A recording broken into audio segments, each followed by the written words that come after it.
Prita Pratiwi. Saya adalah psikolog di Dwi Payana dan saya di Dwi Payana itu menjabat sebagai kepala kantor pusat.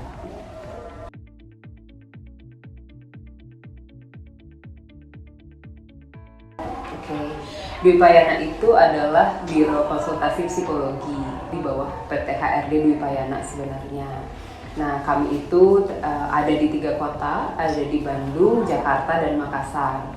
Berdiri di tahun 91, yang mendirikan itu adalah Ibu Indun Lestari. Nah, semenjak tahun 2005 itu kami sudah mulai berbadan hukum dan lanjut sampai sekarang. Di sini kami ada sekitar 11 psikolog yang tetap dan ada beberapa asosiat. Nah, kami di sini fokusnya adalah untuk mengembangkan individu berdasarkan proses individu ataupun kelompok berdasarkan prosesnya. Jadi mulai dari anak-anak sampai dengan kami juga melakukan pengetesan untuk level karyawan.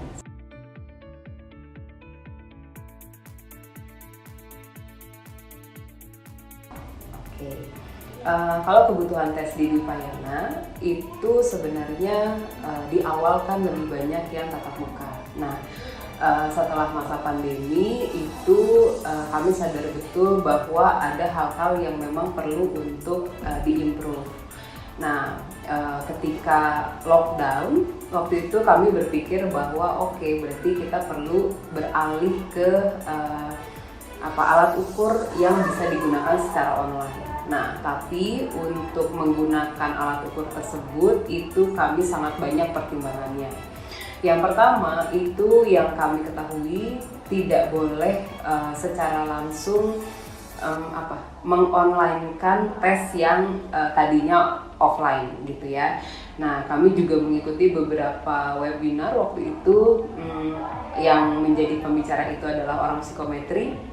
Untuk kita memahami hal-hal apa saja sih yang perlu dipertimbangkan ketika kita menggunakan alat ukur yang sifatnya online. Nah, setelah itu baru hunting gitu ya, ada alat ukur apa sih yang bisa digunakan secara online. Nah, waktu itu memang kebutuhannya adalah untuk proses rekrutmen, kemudian promosi, dan pemetaan potensi untuk level karyawan gitu. Yang pada saat itu kami diminta untuk membantu salah satu perusahaan di Indonesia seperti itu.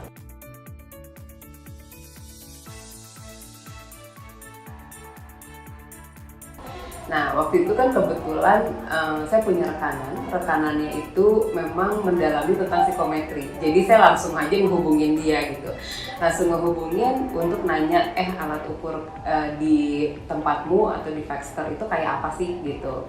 Dan lalu akhirnya dikasih waktu itu ada PIC-nya dari Faxter dan akhirnya kita kontak-kontakan.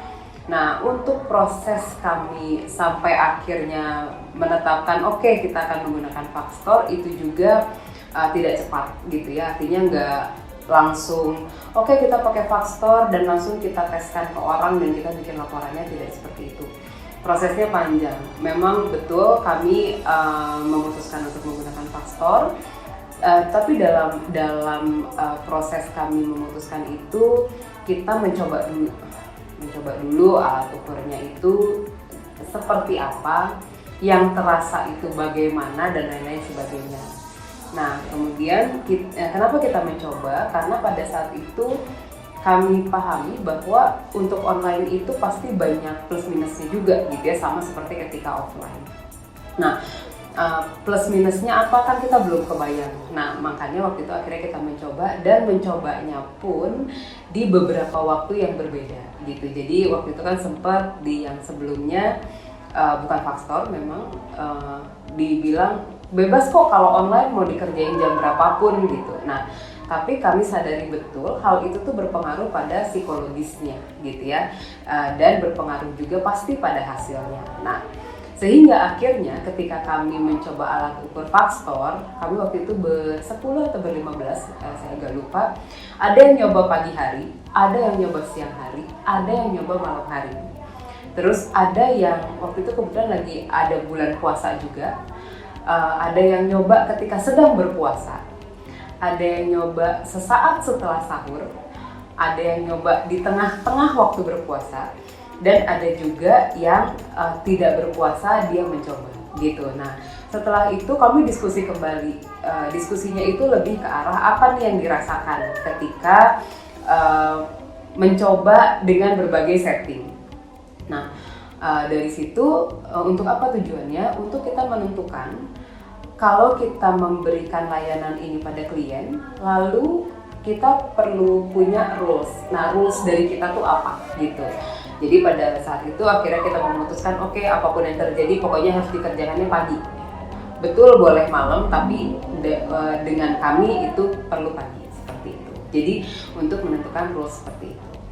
Setelah akhirnya diputuskan, lalu dilanjut, oke, ini aspek-aspeknya tuh mengukur apa gitu. Sampai waktu itu akhirnya minta ke tim Vaxtor untuk memberikan penjelasan gitu. Jadi kayak seminar awal gitulah ya kurang lebih. Nah dari penjelasan itu kami mencoba untuk menyerap, memahami, dan setelah itu kami mencoba untuk melakukan sendiri. Melakukan sendiri itu artinya menganalisa dari hasil percobaan yang sudah dilakukan sebelumnya gitu.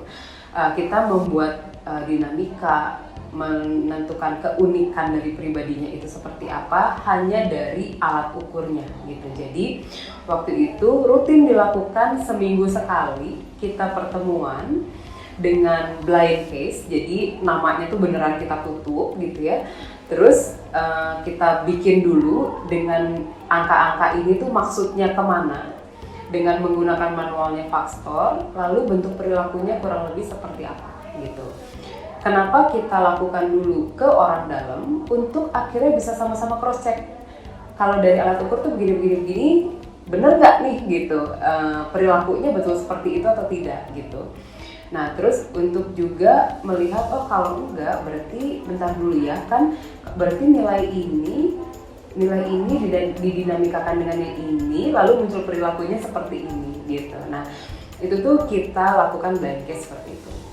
Nah selain itu kami juga mencoba mencari apa kekurangannya. Sebenarnya intinya bukan nyari-nyari kekurangan, bukan, tapi justru kita lakukan apa kekurangannya, kita lakukan mencari kekurangannya itu hanya untuk menentukan apa yang bisa kita lakukan untuk membackup kekurangan ini supaya datanya tetap komprehensif gitu. Nah setelah itu kita selesaikan.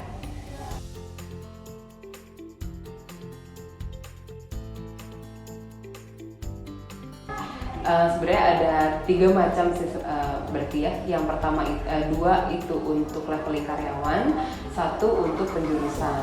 Yang untuk leveling karyawan yang digunakan itu adalah untuk kognisi, kami menggunakan FCAT. Kemudian kepribadian kita menggunakan Social Disability Scale dan FTPI, kemudian FIS. Kalau yang untuk leveling karyawan yang satu lagi, FCAT-nya kami menggunakan Ensure. Untuk yang penjurusan sama seperti yang karyawan, tapi ada tambahan learning style dan PID gitu. Pada saat itu kebetulan kebutuhan kita lebih banyak di area karyawan. Di tahun 2021 itu ada dua tipe seleksi yang berbeda. Yang pertama itu adalah untuk leveling MT, itu kami menggunakan FCAT, FTPI, Social Disability Scale, dan FIS. Kemudian kalau yang untuk level operator sama, hanya FCAT-nya kami menggunakan FCAT yang short. Nah dari situ memang kami tambahkan kembali dari internal, yaitu menggunakan pre-interview gitu ya, karena memang dalam prosesnya selain ada tes juga akan ada kegiatan interview. Interviewnya pun dilakukan secara online. Nah di tahun tersebut kebetulan memang pertama kalinya kami mendapatkan proyek secara online yang jumlahnya cukup besar. Untuk MT itu dalam satu waktu kami mengetes sekitar 500 orang. Untuk yang level operator kami mengetes sekitar 2.000 orang. Nah, di tahun berikutnya kami ada proyek MT kembali yang jumlahnya itu 4 kali lipat lebih banyak. Jadi sebelumnya itu 500, di tahun 2022 itu sekitar 2.000 orang.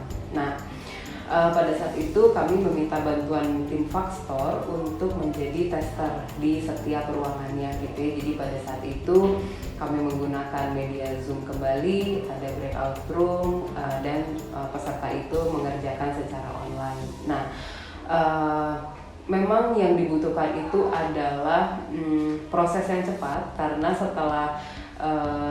setelah tes berlangsung kami meminta rekap berbentuk tabel Excel untuk kami rekapitulasi. Ada tahapan pemeriksaan psikologi yang kami berikan pada perusahaan ini, di mana yang lolos kualifikasi sajalah yang bisa masuk ke tahap berikutnya gitu. Prosesnya sangat cepat. Jadi kami minta sehari setelah 1 atau 2 hari setelah kegiatan asesmen itu dilakukan, kami mendapatkan tabel Excel-nya.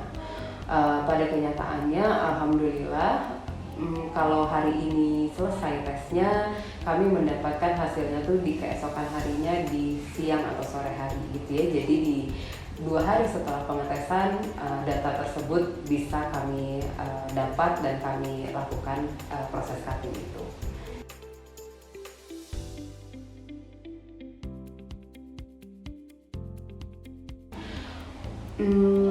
Kalau di awal sih sejujurnya menegangkan gitu ya. Kenapa menegangkan? Karena memang ini adalah sesuatu hal yang baru gitu. Sesuatu hal yang baru buat kami menjadi bukan tidak mudah, tapi menjadi tantangan tersendiri gitu ya. Kenapa jadi tantangan? Karena untuk memastikan apa yang diagnosa yang kami tegakkan itu memang sejalan dengan pribadi manusianya gitu. Jadi di 3 bulan awal mungkin kami menggunakan Vaxtor, itu hampir setiap minggu kami ada pertemuan psikolog untuk mendiskusikan ketepatan atau kesesuaian dari blind case tersebut. Nah, sampai saat ini pun secara berkala hampir 1-2 bulan sekali kami mengadakan pertemuan untuk mendiskusikan nilai-nilai gitu ya. Nilai-nilai itu artinya angka-angka yang ada di alat ukur tersebut dikaitkan dengan pribadinya gitu. Nah, bahkan kami itu sampai menentukan dengan pribadi seperti ini, kalau di interview itu kita perlu bertanyanya tuh apa gitu. Jadi memang sampai sedalam dan setajam itu gitu. Kenapa? Karena di sini di Dupayana ini yang dituntut oleh ownernya adalah kamu bisa mengekspresikan keunikan dari pribadi orangnya gitu. Jadi ya namanya keunikan antara satu orang dengan orang lain itu tidak sama, disitulah maka kita perlu untuk terus berdiskusi. Nah, tapi alhamdulillahnya kalau kami sangat terbantu dengan alat ukur yang untuk karyawan gitu ya, karena jadi dalam tanda petik ya, seperti gampang gitu untuk membahasakan di laporan. Kenapa saya bilang seperti gampang? Karena balik lagi, untuk menegakkan diagnosa itu bukan satu hal yang mudah, untuk menemukan keunikan pribadi itu bukan satu hal yang mudah, tapi itu bisa dilakukan gitu. Jadi alhamdulillah sih kalau kami sangat terbantu sekali dengan alat ukur ini, terutama untuk yang kami gunakan adalah yang level karyawan. Terima kasih.